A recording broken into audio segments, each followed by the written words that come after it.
Hi, welcome back to Cybersecurity for Everyone. I'm Dr. Charles Harry.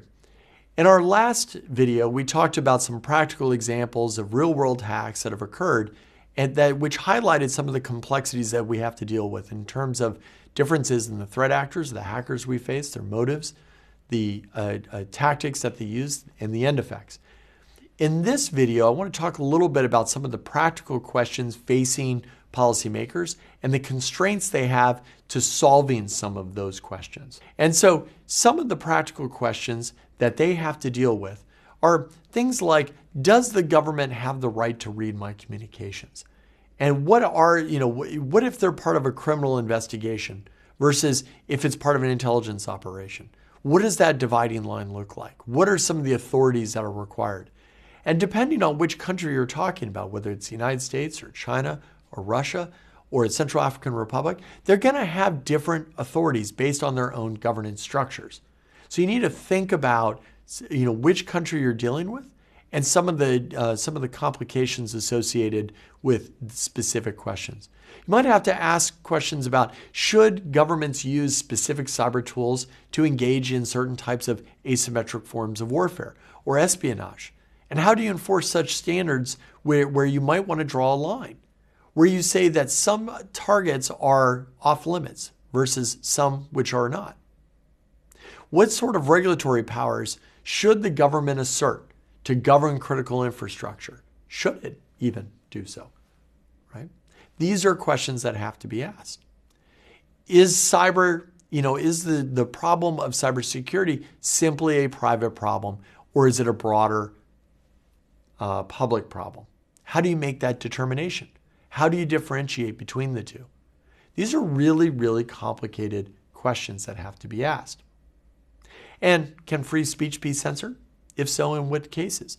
Depending on what country you go to around the world, they're going to have different answers to that question. The position in the United States might be really quite different than what you find in the Russian Federation, which might be actually quite different than what you find in Germany. So we need to ask these questions. But those questions, that policy space, these broad policy questions that we hear so much debate in the news, is constrained. And what I mean by constraints is that unlike when living in a free society where you're able to do whatever you would like unless it is illegal, policymakers face the opposite problem.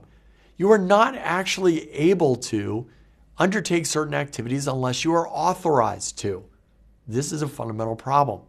So there are some constraints in policymaking simply based on, do you have the right? Does the government have the right to actually act in this space? And so some practical areas or practical constraints that policymakers may have to deal with when dealing with the problem of cybersecurity might include things like, well, what do you actually mean by a cyber event? That may have a very specific definition and meaning for a government. Is a website defacement against a private company something that the government even deems to be what they would call a cyber event? That may be a good question. There might be another question about jurisdiction. Is this a private matter, a local issue, a national problem, an international problem? Who has ownership of this issue? Is it the county government? Is it state government, federal government, or is it a matter for a community of nations? Should I cooperate or not cooperate in cyberspace? And there might be a decision calculus for that. And then finally, how do I enforce a particular point of view on cyber? If I think that a cybersecurity incident has occurred that is of public concern, how do I actually enforce my will on the other side? How do I respond? Do I send a harsh letter, something we call a démarche? Do I generate sanctions, financial sanctions, travel sanctions? If so, what are the conditions and against who? How do I, potentially engage in precision strikes if I think that makes sense? Or in the most absurd example, do I want to engage in nuclear retaliation? Probably not likely to occur. But these are fundamental questions for the policymaker. And so these are constraints for policymakers when they want to try to address some of those practical questions. So the takeaway here is that the threat, the number of threats, the complexity of the threats is a problem for the policymaker. And they want to leverage, policymakers, remember, their fundamental goal is to leverage technology and to minimize the risks. And so in order to understand the cybersecurity problem, we need to explore the threat landscape. We need to understand the internet, how it evolved, how it works. We need to understand hackers and their motives. We need to understand the techniques they use and what the process of hacking actually is. We need to understand the effects they can engineer. We need to understand the broader attack surface in which it operates in.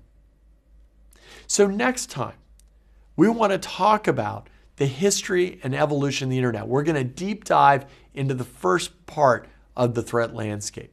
I hope to see you next time.